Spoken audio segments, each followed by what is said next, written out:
오늘 하나님께서 주신 말씀은 출애굽기 19장 1절부터 12절까지의 말씀입니다. 출애굽기 19장 1절부터 12절까지의 말씀을 저와 여러분이 한 절씩 교도하겠습니다. 이스라엘 자손이 애굽 땅을 떠난 지 3개월이 되던 날 그들이 시내 광야에 이르니라.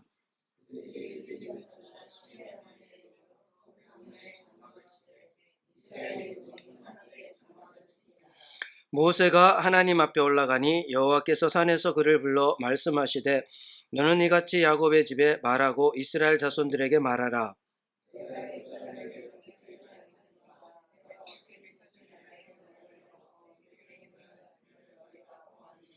세계가 다 내게 속하였나니 너희가 내 말을 잘 듣고 내 언약을 지키면 너희는 모든 민족 중에서 내 소유가 되겠고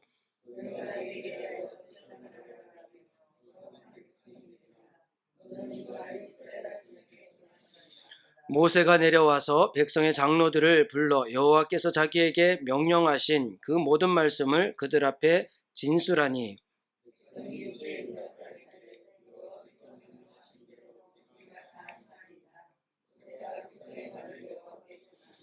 여호와께서 모세에게 이르시되 내가 빽빽한 구름 가운데서 내게 임함은 내가 너와 말하는 것을 백성들이 듣게 하며 또한 너를 영영히 믿게 하려 함이니라.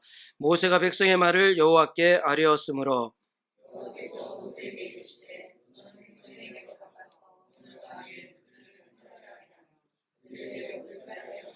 준비하게 하여 셋째 날을 기다리게 하라. 이는 셋째 날에 나 여호와가 온 백성의 목전에서 시내산에 강림할 것임이니 너는 백성을 위하여 주위의 경계를 정하고 이르기를 너희는 산과 산에 오르거나 그 경계를 침범하지 말지니 산을 침범하는 자는 반드시 죽임을 당할 것이라. 아멘. 오늘 본문 말씀으로 소유가 되다라는 제목으로 함께 말씀을 나누도록 하겠습니다. 자, 우리 지난주에는 출애굽기 17장 말씀을 나눴습니다. 17장 말씀 아말렉과의 전쟁에 대한 내용을 나눴는데요. 강해인데 18장을 건너뛰고 오늘은 19장 말씀을 나누려고 합니다. 18장에는 어떤 내용이 있냐면요. 모세 장인 이드로가 모세 아내죠 십보라와 두 아들을 데리고 모세를 찾아오는 장면이 기록되어져 있습니다. 갑자기 이 내용이 기록되었을까? 또 정확히 이 사건이 언제쯤 일어난 사건일까? 학자들 사이에는 좀 의견들이 나눠지기도 합니다. 그런데 대부분의 학자들은 16장부터 18장까지가 한 흐름 속에 기록되었다라고 봅니다. 16장은 만나 이야기가 나오죠. 하나님께서 우리에게 온전한 은혜를 내려주신 그 만나, 생명의 양식, 그 말씀을 우리는 매일 먹고 살아가야 되는 거죠. 예수님이 우리의 양식이 됨을 증거하고 있죠. 그리고 17장에는 그 메추라기가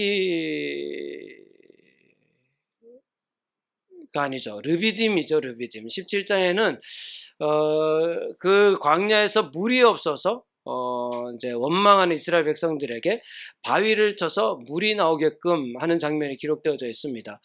그 바위를 친다라는 것이 예수님의 죽음을 예표하고요. 그 바위에서 물이 나온다는 것은 예수님의 죽음을 통하여서 그 십자가의 피 흘리심을 통하여서 우리에게 생명을 주신다는 것을 상징합니다. 그러니까 예수님의 그 십자가 사건을 상징하고요. 그리고 그 물은 성령을 의미하기도 한다라고 말씀드렸죠. 그리고 이제 17장 후반부에 아말렉 전쟁 이야기가 기록되어져 있습니다. 그 아말렉 전쟁은 하나님의 백성들이 이 땅에서 겪게 되는 영적 전쟁을 의미합니다. 근데 그 전쟁을 싸우시는 분은 하나님이시죠. 우리가 손을 들고 기도할 때 하나님 싸우시고요. 하나님 싸우시기 때문에 반드시 이깁니다. 그것을 보여주죠. 그러니까 예수님이 우리의 양식이 되시고 우리의 생명이 되시고 우리 영적 싸움에서 하나님께서 반드시 이기게 하시고 그리고 이제 18장에 그 모세 가족들이 다시 돌아오는 그 가족이 다시 재회하는 그런 그림이 그려져 있죠. 장면이 기록되어져 있죠. 이것은 이스라엘이 온전히 하나님께로 돌아오는 하나님 나라가 온전히 회복되는 것을 의미한다라고 봅니다. 그러니까 이 출애굽 사건은 모두가 이제 하나님 나라가 어떻게 세워져 가는지 그 그림을 보여주는 거예요. 오늘날도 예수 그리스도를 통해서 하나님 나라가 어떻게 세워져 가는지 그 과정들을 다 보여주고 있습니다. 그 19장에는 그 하나님 나라 백성들이 어떻게 살아가야 하는지, 19장 이후에는 그 하나님의 통치, 하나님께서 그 나라를 어떻게 다스리시는지에 대해서 쭉 기록되어져 있죠. 자, 19장 1절에는 이스라엘 자손이 애굽 땅을 떠난 지 3개월이 되던 날 그들이 시내 광야에 이르니라. 이제 드디어 약속, 하나님께서 그 모세에게 약속하신 그 시내산에 도착하게 됩니다. 거기에 이제 장막을 치게 되죠. 출애굽기 3장 12절에 하나님이 이르시되 내가 반드시 너와 함께 있으리라. 내가 그 백성을 애굽에서 인도하여 낸 후에 너희가 이 산에서 하나님을 섬기리니 이것이 내가 너를 보낸 증거니라 기록하고 있습니다. 그러니까 예전에 그 모세가 처음으로 하나님을 만났을 때, 그죠? 호렙산에서 하나님을 만나죠. 떨기나무 사이에 그 불꽃 중에 하나님께서 모세를 만나시고 그때 모세에게 말씀하실 때, 야, 너가 이제 애굽으로 가서 내 백성을 이끌어내어서 바로 이곳에서 내가 너와 함께하고, 그래서 그 이스라엘 민족을 이끌어내어서 바로 이곳에서 너희들이 나를 섬기도록 하겠다, 이렇게 약속을 해주셨거든요. 이게 아마도 모세가 지금 시내 광야에 장막을 치기 한 9개월 내지 1년 전일 것 같아요.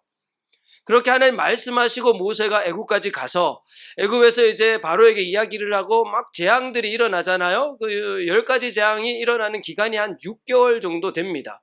그리고 이제 마지막 장자의 죽음 이후에 이스라엘 백성들이 애굽을 나오죠. 나와서 이제 광야 길을 걷는 것이 한 2달 정도 되니까요. 짧게는 9개월, 길게는 1년. 그러니까 하나님께서 1년 전에 정확히 모세에게 하신 말씀, 너가 반드시 여기에서 나를 섬길 것이다 하셨는데 이제 그 자리에 와 있는 거예요. 이때 모세의 심정이 어땠을까요? 모세의 마음이. 자, 하나님께서 이스라엘 백성들을 어떻게 이끌어내셨나? 4절에 보시면은 내가 애굽 사람에게 어떻게 행하였음과 내가 어떻게 독수리 날개로 너희를 업어 내게로 인도하였음을 너희가 보았느니라. 야, 너가 분명히 보았지 않냐? 내가 어떻게 너희를 이끌어내었는지, 내가 애굽에서 어떻게 행했는지, 그리고 너희들을 독수리 날개 업은 같이 그렇게 해서 내가 너희를 이끌어낸 것 너가 보았지 않냐? 라고 말씀하시죠.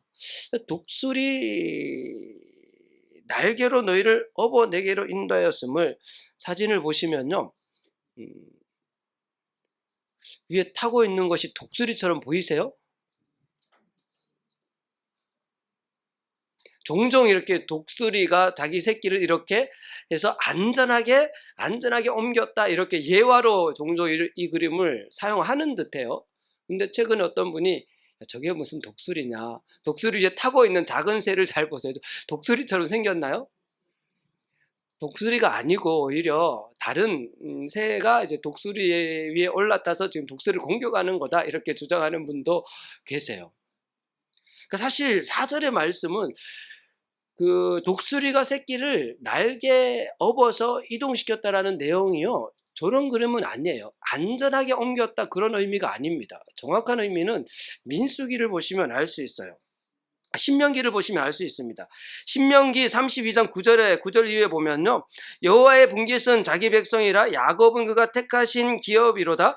여호와께서 그를 황무지에서 짐승이 부르짖는 광야에서 만나시고 호위하시며 보호하시며 자기의 눈동자같이 지키셨도다. 마치 독수리가 자기의 보금자리를 어지럽게 하며 자기의 새끼 위에 너풀거리며 그의 날개를 펴서 새끼를 받으며 그의 날개 위에 그것을 엎는 것 같이 여호와께서 홀로 그를 인도하셨고 그와 함께 한 다른 신이 없었도다, 이렇게 기록하고 있어요. 여기에 이제 여호와께서 자기 백성을 눈동자같이 지키셨다. 우리 종종 이제 기도할 때 눈동자같이 이런 표현을 하시잖아요. 그 정확한 의미는 우리 옆 사람 그 눈을 자세히 한번 보세요. 그러면 눈 그 검은 자에 내 얼굴이 비춰집니다. 옆에 보세요. 저 보지 말고 옆에 계신 분을 한번 보세요. 눈동자를 보셔야 돼요. 눈동자를, 그러면 눈동자 안에 거기에 내 얼굴이 비춰져요. 보이십니까? 왜 안 보세요? 옆 사람을 보셔야 되는데. 근데 조금만 다른 곳을 보면 내 상이 상대편 눈동자에 그려져요. 근데 살짝만 옆을 보면은 그 상이 사라져요. 그러니까 하나님께서 한순간도 눈을 떼지 않고 나를 바라보시고 하나님의 눈동자에 항상 내 얼굴이 비춰져 있는 그런 의미를 가지고 있습니다. 눈동자 같이 이런 의미는 그러니까 하나님께서 한순간도 나에게서 눈을 떼지 않는다라는 의미예요. 자, 그렇게 마치 독수리가 자기의 보금자리를 어지럽게 하며 자기 새끼 위에 너풀거리며, 이 말은 독수리는요, 이제 새끼가 이렇게 부화하면 어느 정도 크면은 이제 날아야 되잖아요. 근데 그 새끼는 잘 날지 못하죠. 그러니까 독수리가 자기 새끼가 어느 정도 크면 그 둥지에서 둥지를 흩으면서 날개로 새끼를 떨어뜨린대요. 높은 곳에서 떨어뜨린답니다. 그러니까 이 보금자리를 어지럽게 하며 자기 새끼 위에 너풀거리며 이 날개로 자기 새끼를 떨어뜨리는 거예요. 그럼 높은 곳에 있는 둥지에서 떨어지면서 이 새끼 독수리가요, 막 바둥바둥거리면서 떨어져요. 근데 날지 못하잖아요. 한 번도 날아본 적이 없거든요. 거의 뭐 수직으로 이렇게 떨어져요. 버둥버둥거리면서 떨어져요. 그럼 떨어져서 막 떨어질 때 땅에 닿기 직전에 어미 독수리가 날개를 떠받쳐요. 그리고 다시 이렇게 높은 곳으로 올라간대요. 그리고 올라가서 또 떨어뜨린대요. 이것을 계속해서 반복하는 중에 새끼 독수리가 이제 날 수 있게 된대요.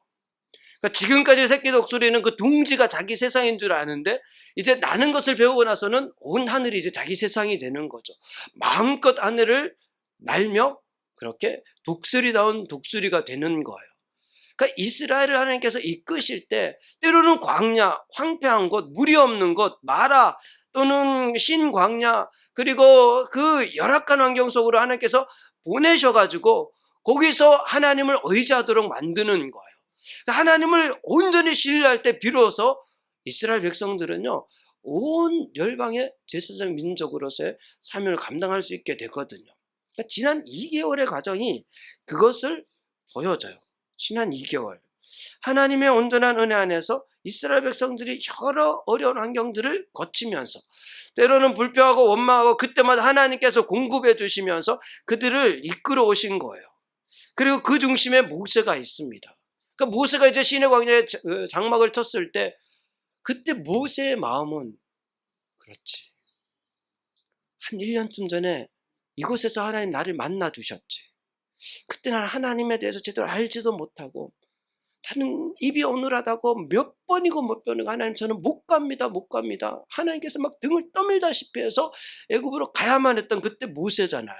그때 아무것도 몰랐거든요. 도대체 어떻게 이 이스라엘 민족을 이끌어내어서 이곳까지 온단 말이야. 그 200만이나 되는 민족을 무슨 수로 그들을 이끌고 여기 다시 올 수 있단 말이야. 이건 도저히 있을 수 없는 일이야. 그런 마음이었어요. 처음 하나님 만났을 때. 그런데 지금 시내 광야에 장막을 치고 보니까요, 여기 와 있는 거예요. 지금 하나님 약속대로 여기 와 있는 겁니다.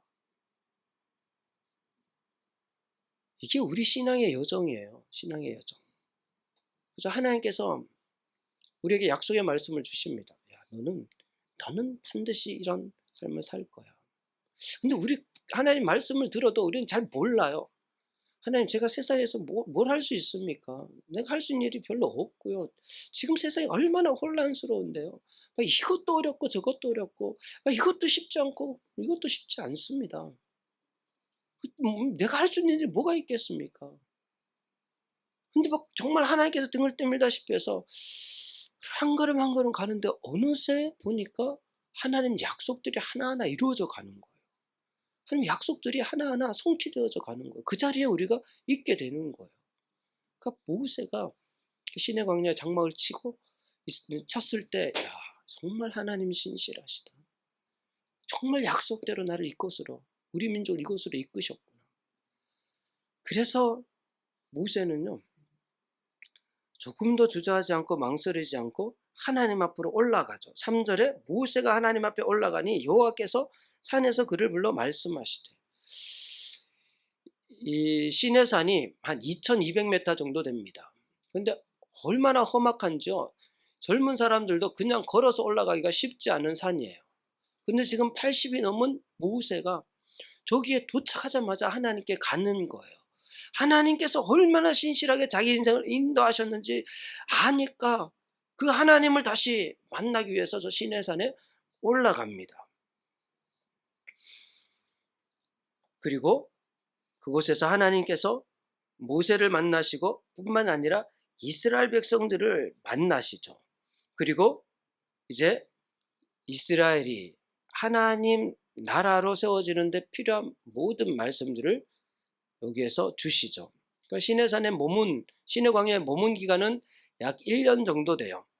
민수기 1장 1절, 10장 11절을 보면 둘째 달 20날에 구름이 증거의 성막에서 떠오르며 이스라엘 자손이 시내 광야에서 출발하여, 그러니까 지금 도착한 게 1년 3월 1일이에요. 그죠?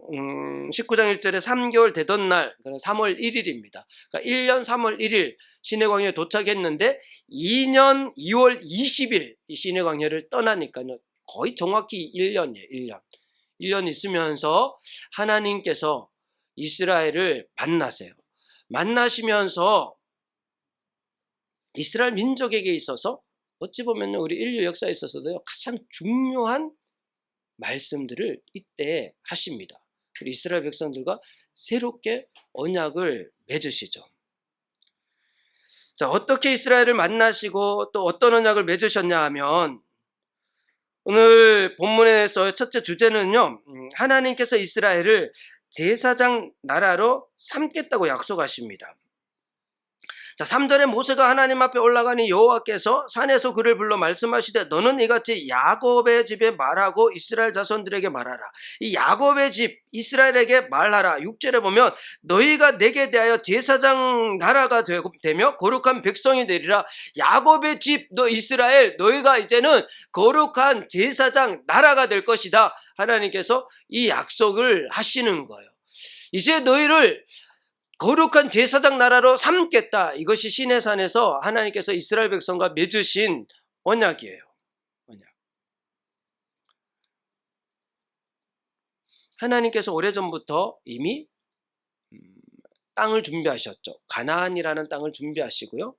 이제 그 세월 속에서 이스라엘 백성들을 200만이라는 백성을 준비하십니다. 그리고 하나님께서요. 그 이스라엘이라는 나라는 땅과 그리고 백성과 국권, 그 통치가 있어야 되거든요. 법이 필요하거든요. 이스라엘 백성을 하나님 나라답게 만들기 위해서 하나님 나라가 어떻게 통치되는지를 가르치기 위해서 이제 십계명과 율법의 말씀들을 주시죠. 그래서 이스라엘 백성들이 이제 나라로 준비되어져 갑니다. 근데 여기서요, 이제 하나님이 다스리시는 나라가 된다는, 하나님께서 다스리시는 그 제사장 나라가 될 것이다. 이렇게 약속하시는데, 그러면 첫 번째로 드는 생각이, 자, 우리가 하나님 나라가 되면 우리를 다스리시는 하나님은 도대체 어떤 분이실까? 라는 거죠. 하나님은 과연 어떤 분이실까? 지금까지 이스라엘 백성들이 경험한 하나님은 어떤 분이세요? 하나님께서 직접적으로 이스라엘 백성들 앞에 나타나신 적이 있습니까? 구름 기둥과 불 기둥, 아니면은 홍해를 가르시기도 하시고, 그리고 여러 가지 재앙들도 내리시기도 하셨죠. 근데 이런 현상들을 통해서 그렇게 하나님께서 간접적으로 보여주세요. 그런데 여기 시내산에서는 하나님께서 직접 이스라엘 백성 앞에 나타나십니다. 그 시내산에서 처음 모세를 만나실 때 하나님께서 모세에게 그 떨기나무 불꽃 가운데 모세에게 나타나셨잖아요. 그 말씀하시거든요. 나는 스스로 있는 자다. 나는 자존자다. 이렇게 말씀하셨거든요. 근데 이번에는요, 모든 이스라엘 백성 앞에서 하나님께서 직접 나타나세요. 오늘 19장 1절에 이스라엘 자손이 애굽 땅을 떠난 지 3개월이 되던 날, 하나님께서 모세를 시내산으로 부르셔가지고 말씀을 하시고요. 11절에 보시면 모세에게 이스라엘 백성들에게 준비를 시키십니다. 3일 동안은 깨끗하게 정결하게 준비하라고 말씀하세요. 11절 준비하게 하여 셋째 날을 기다리게 하라. 이는 셋째 날에 나 여호와가 온 백성의 목전에서 시내산에 강림할 것임이라. 셋째 날이 되면 내가 직접적으로 이스라엘 백성들에게 나타나겠다라고 하시는 거예요. 이 19장을 잘 읽으시면 이 3이라는 숫자가 반복해서 나와요. 3은 항상 하나님의 숫자이고요. 하나님의 나타나심을 나타내는 숫자예요. 그러니까 하나님께서 이제 이스라엘 온 백성들에게 직접 나타나시겠다는 거예요. 그래서 이스라엘 백성들을 준비시키시고, 그리고 3일이 되었을 때 19장 16절에 셋째 날 아침에 우레와 번개와 빽빽한 구름이 산 위에 있고 나팔 소리가 매우 크게 들리니 진중에 있는 모든 백성이 다 떨더라. 지금 이렇게 우레와 번개와 빽빽한 구름 그리고 큰 나팔 소리와 함께 하나님께서 시내산에 임재하신 거예요. 그것을 온 이스라엘 백성들이 보게 된 겁니다. 하나님을 간접적으로 보는 것과 직접적으로 보는 것은 달라요. 지금 여기서 하나님께서요, 직접적으로 이스라엘 백성 앞에 나타나세요. 그리고 말씀하시고 여기서 새롭게 언약을 맺으세요.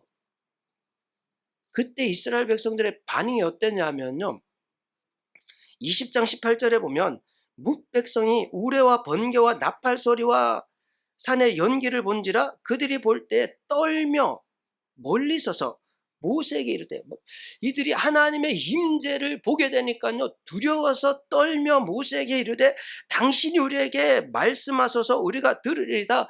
모세에게 당신이 우리에게 말씀하세요. 하나님이 직접 우리에게 말씀하시지 않도록 당신이 우리에게 말씀하세요. 하나님이 직접 우리에게 말씀하시면 우리는 죽을 수밖에 없습니다. 우리가 들으리이다. 하나님이 우리에게 말씀하시지 말게 하소서 우리가 죽을까나이다. 이것이 하나님이에요. 하나님.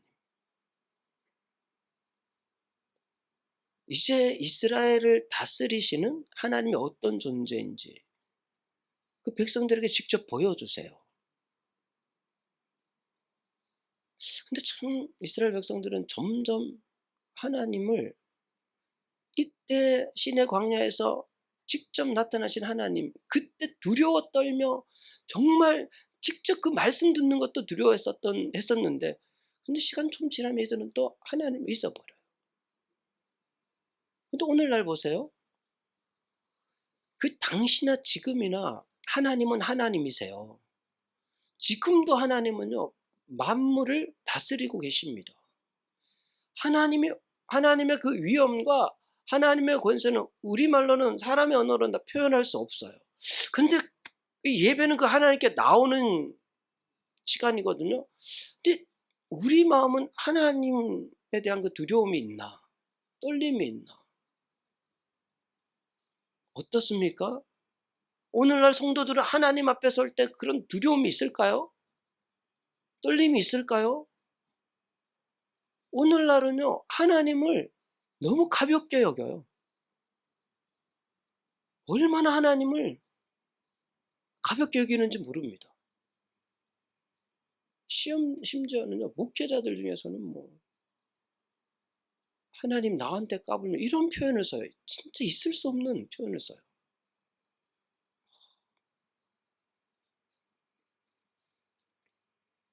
이스라엘 백성들에게 먼저는 하나님이 어떤 분이신지를 보여주세요. 그 하나님이 나타나셨을 때 이스라엘 백성들은요 감히 그 앞에 설 수 없었어요. 두렵고 떨려서 엎드려서 모세에게 우리에게 말씀하시고 하나님이 직접 우리에게 말하지 않도록 해주세요. 다윗이 하나님을 깨닫게 되고 역대상 29장 11절에요. 이렇게 고백합니다. 여호와여 위대하심과 권능과 영광과 승리와 위엄이 다 주께 속하였사오니 천지에 있는 것이 다 주의 것이로소이다. 여호와여 주권도 주께 속하였사오니 주는 높으사 만물의 머리심이니이다. 부와 귀가 주께로 말미암고 또 주는 만물의 주제가 되사 손에 권세와 능력이 있사오니 모든 사람을 크게 하심과 강하게 하심이 주의 손에 있나이다. 나와 내 백성이 무엇이기에 이처럼 즐거운 마음으로 드릴 힘이 있었나이까? 모든 것이 주께로 말미암았사오니 우리가 주의 손에서 받은 것으로 주께 드렸을 뿐이니이다. 다윗은요, 하나님의 그 위엄과 권세가 얼마나 큰지, 시편 96편 5절에 만국의 모든 신들은 우상들이지만 여호와께서는 하늘을 지으셨음이로다. 존귀와 위엄이 그의 앞에 있으며 능력과 아름다움이 그의 성소에 있도다. 만국의 족속들이 영광과 권능을 여호와께 돌릴지어다. 여호와께 돌릴지어다. 온 세상을 다스리시는 분이 여호와 하나님이세요.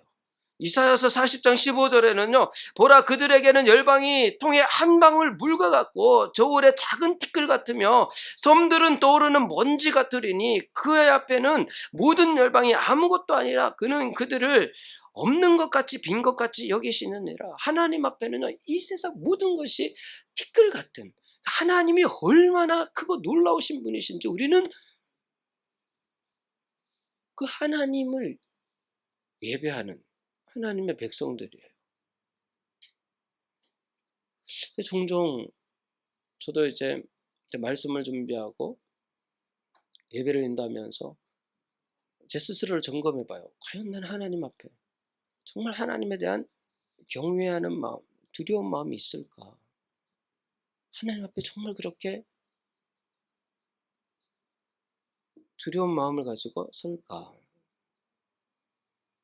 오늘날 교회와 성도들이 하나님에 대해서 어떻게 여기냐면 하나님을 너무 이방의 많은 신들처럼 우상들처럼 그렇게 여겨요. 그렇게 여깁니다. 하나님께서 먼저 이스라엘 백성들에게 하나님이 어떤 존재인지를 나타내시죠. 그리고 모세에게 말씀하시죠. 그 말씀을 받고 모세는 그 이스라엘 지도자 장로들에게 하나님의 말씀을 전합니다.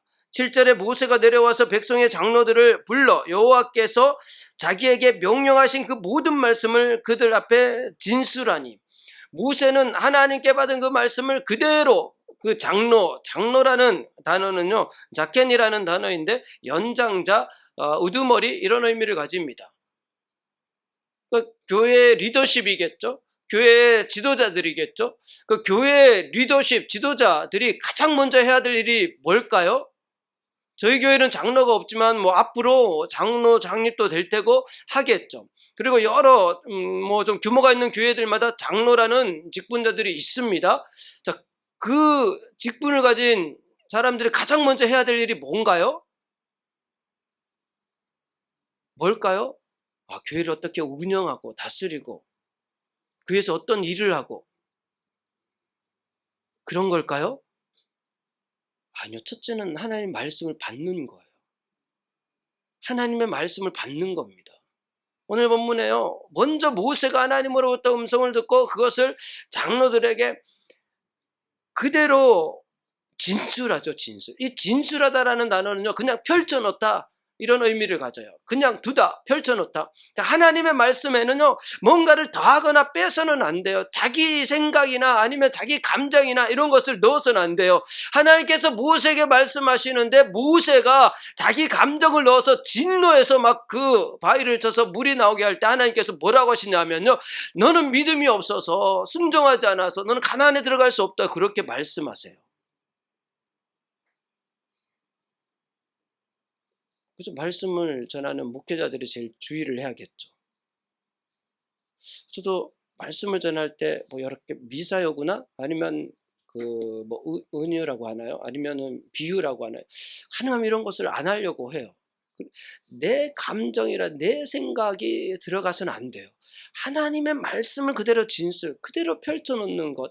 이 성경이 의미하는 것이 뭔지를 그대로 전달하는 거예요. 그것을 받는 것. 교회 지도자들은요, 먼저 하나님의 말씀을 받는 것. 이게 가장 우선적인 일이에요. 그리고 장로들이 그 말씀을 받고 그것을 백성들에게 전해줘요. 그러니까 8절에 보시면 백성이 일제히 응답하여 이르되 여호와께서 명령하신 대로 우리가 다 행하리이다. 그 장로들이 또 그대로 전달하니까 이스라엘 백성들이, 온 백성들이요, 그 일제히라는 단어는 시간적으로, 장소적으로, 또 그 행위가 일치되다, 이런 의미를 가져요. 온 백성들이 한 마음으로 우리가 여호와의 말씀을 준행하겠나이다, 그렇게 고백한 거예요.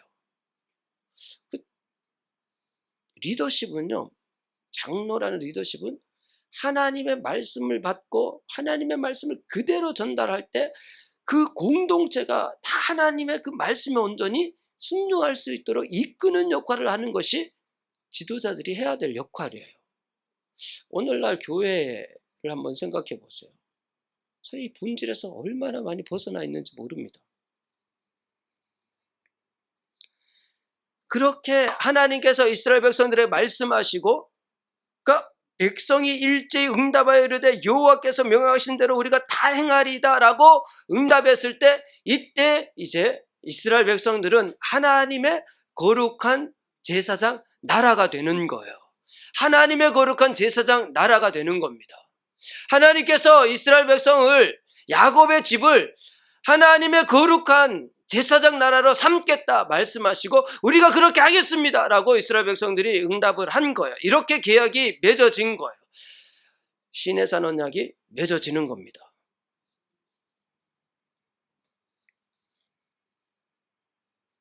자, 그렇게 하나님의 거룩한 제사장 나라가 된다는 것은, 언약 안에서 하나님의 거룩한 제사장 나라가 된다는 것은요, 하나님의 소유가 된다는 의미예요.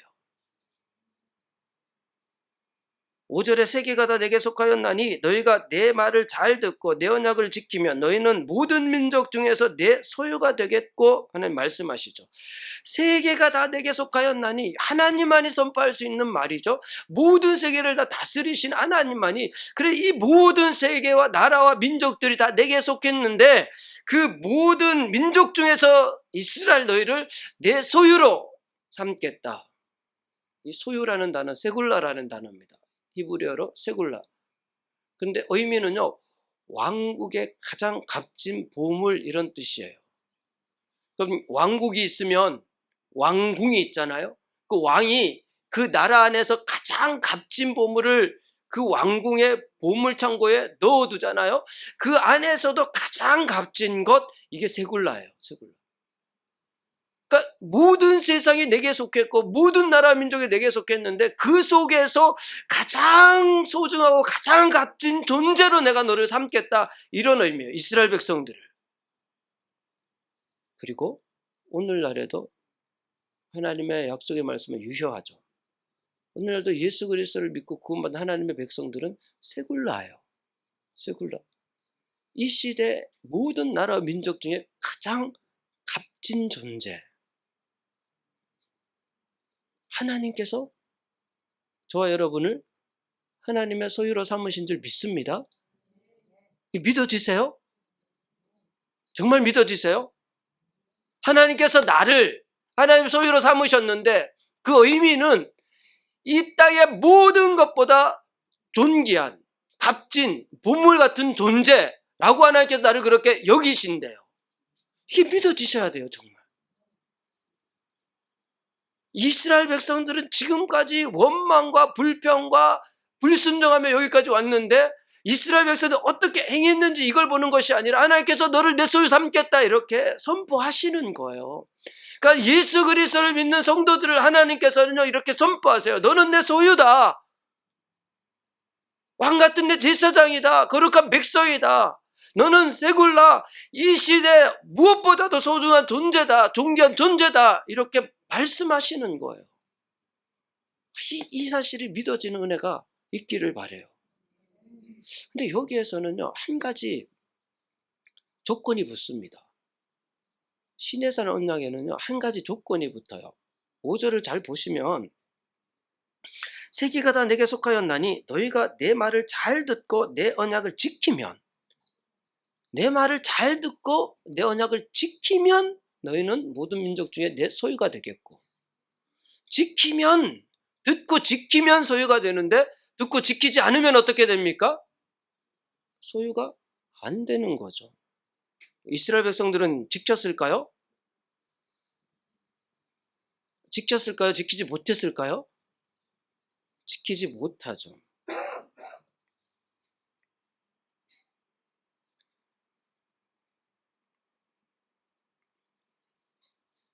예레미야 31장 31절에 보면 32절에 보시면요. 여호와의 말씀이니라 보라 날이 이르리니 내가 이스라엘 집과 유다 집에 새 언약을 맺으리라. 이 언약은 내가 그들의 조상들의 손을 잡고 애굽 땅에서 인도하여 내던 날에 맺은 것과 같지 아니할 것은 내가 그들의 남편이 되어서도 그들이 내 언약을 깨뜨렸습니다. 여호와의 말씀이니라. 예레미야 때 하나님께서 말씀, 너희들은 이 약속을 지키지 못했다. 약속을 깨뜨렸다. 이렇게 말씀하세요. 하나님께서 그 백성들과 언약을 맺으시는데 그 아브라함과 언약을 맺으실 때는 사실 그때는 조건이 없었어요. 그냥 아브라함을 그 믿음이 어이롭게 여기시면서 내가 너에게 가나안을 또 그 민족을 이루도록 하겠다. 뭐 지키라 마라 이런 게 없었어요. 은혜 언약이라고 하는데요. 일방적으로 하나님께서 그렇게 약속을 맺으십니다. 근데 이 시내산 언약에서는 하나님 조건을 붙이세요. 내 말을 듣고 지키면 이게 행위 언약이라고 해서요. 잘 따르면은 너희는 내 소유가 돼. 근데 이스라엘은 결국 지키지 못했죠. 그런데 예레미야서에서요. 그렇게 언약을 깨뜨렸다라고 말씀하셨는데 31절에 여호와의 말씀이니라 보라 날이 이르리니 내가 이스라엘 집과 유다 집에 새 언약을 내가 그래서 새 언약을 맺겠다 그렇게 말씀하세요. 새 언약. 33절에 그러나 그날 후에 내가 이스라엘 집과 맺을 언약은 이러하니 곧 내가 나의 법을 그들의 속에 두며 그들의 마음에 기록하여 나는 그들의 하나님이 되고 그들은 내 백성이 될 것. 내가 새 언약을 맺어서 다시 너희를 내 소유로 삼겠다라고 다시 하나님 약속하세요. 내가 그들의 악행을 사하고 다시는 그 죄를 기억하지 아니하리라. 여호와의 말씀이니라. 이 새 언약은 언제 다시 맺어질까요?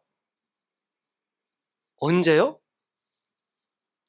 예수 그리스도를 통해서 맺어지죠. 마가복음 14장 24절에 이르시되 이것은 많은 사람을 위하여 흘리는 나의 피 곧 언약의 피니라. 예수님의 십자가의 죽으심, 십자가에서 흘리신 피는 새 언약을 맺기 위한 피예요. 예수님의 죽으심.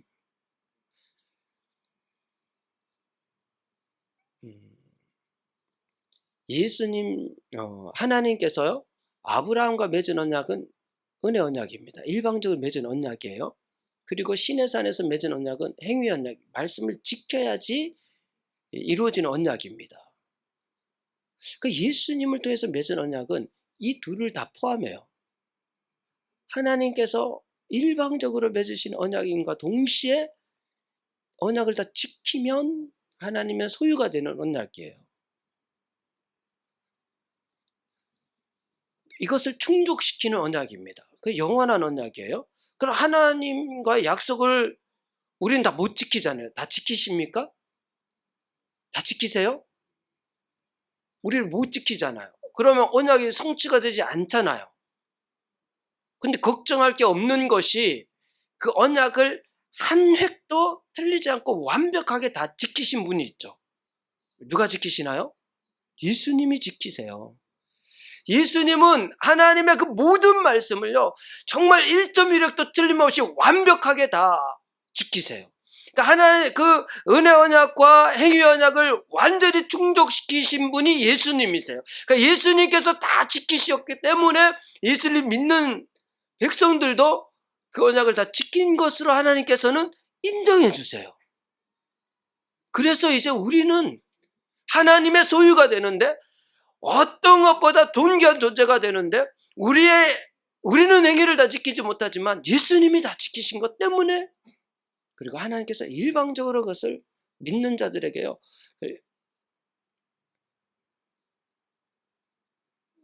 믿는 자들은 그 은혜의 수혜자가 되도록 약속해 주셨기 때문에 우리는 하나님의 소유가 되는 거예요. 그러니까 이스라엘 백성들은 시내산 언약을 맺으면서 다 행하겠나이다 했는데 결국은 지키지 못했어요. 이스라엘 백성들은 망해요. 나라는 망합니다. 그런데 하나님께서 새 언약을 준비하시면서 예수 그리스도를 통해서 예수님은 그 모든 언약을 완벽하게 지키시죠. 그래서 예수를 믿는 사람들은 이제 그것을 지킨 것으로 인정해 주시면서 우리를 하나님의 소유로 삼으신 거예요. 그러니까 우리는 하나님의 소유예요. 이 영원한 하나님의 소유입니다. 하나님께서요, 이 땅의 어떤 것보다 우리를 소중하게 여기세요. 존귀하게 여기십니다. 세굴라로 여기세요. 보물로 여기십니다. 예수님의 십자가 죽으심을 통해서요. 때문에요. 그래서 저와 여러분이 하나님의 소유가 되었다는 사실을 꼭 기억하세요. 어떤 상황 속에서도 잊어서는 안 됩니다. 나는 하나님의 소유지. 내가 언약을 지키지 못해도 예수님이 다 지키셨지. 하나님께서는 그것을 내가 지킨 것처럼 인정해 주셔서 나를 세굴라라고 소유라고 해주셨지. 그리고 영원히 그렇게 여기시는 거예요. 이 약속의 말씀은 이제 하나님께서 이루실 일입니다. 모세가 처음 하나님 만났을 때 그때는 이루어지지 않을지 전혀 몰랐는데 1년 정도 지나고 나니까 하나님 약속이 그대로 이루어진 것을 보잖아요. 호렙산에서 하나님 만나서 그때 말씀하신 것이 이제 이루어진 것을 보잖아요. 그러니까 우리를 그런 존귀한 존재로 세워가시는 거예요. 하나님께서 약속하셨으니까. 저는 말씀을 준비하면서 지난 3년, 4년째 되잖아요. 그 과정들을 쭉 보면서 정말 하나님은 약속대로 다 이루어가시는구나. 정말 하나님께서는 정말 하나님께서는 우리 성도분 한 분 한 분을 하나님께서는 정말 그 믿음의 사람들을 세굴라로 여기시는구나. 존귀하게 여기시는구나. 라는 것을 많이 깨닫게 돼요. 깨닫게 됩니다. 여전히 미숙하지만 하나님 계속해서 우리를 세워가셔요. 세워가십니다. 어느새 뒤돌아보면 역시 하나님 신실하시고 나를 또 이렇게 세우시는구나. 앞으로 계속해서 하나님께서는 신실하게 우리를 가장 값진 존재로 세워가실 줄 믿습니다. 우리 상황이 아니에요. 우리 실력이 아닙니다. 하나님의 약속이니까요. 이 약속은 더 이상 행위에 의해서 결정되는 것도 아니에요. 이미 예수님이 다 이루셨기 때문에 우리는 그냥 그 약속을 굳게 붙들고 있으면 되는 거예요. 정말 하나님의 소유가 되었다는 말에 이 말씀의 의미를 마음에 새기시면서요. 우리 스스로가 그렇게 존귀한 존재라는 사실을 잊지 않는 저와 여러분이 되기를 바랍니다. 하나님 아버지, 우리를 하나님 소유로 삼아주시니 감사드립니다. 우리는 이스라엘 백성들처럼 좀 불편한 환경 속에서 원망하고 불평하고 때로는 불신앙으로 거짓된 삶을 살 때도 있습니다. 그럼에도 불구하고 하나님께서 이스라엘을 내 소유로 삼겠다 하셨고 그 약속대로 이끌어 가시는 것을 봅니다. 하나님께서 우리를 소유 삼으셨사오니 이 땅에 어떤 존재보다 존귀한 존재로 우리를 여기시며 또 하나님의 소유로 부족함이 없는 자로 우리를 세워가실 줄 믿습니다. 우리는 이 약속의 말씀만을 굳게 붙들고 살아갈 수 있도록 인도하여 주시옵소서. 주님께서 함께 하심을 믿고 감사드리며 모든 것을 예수님의 이름으로 기도드립니다. 아멘.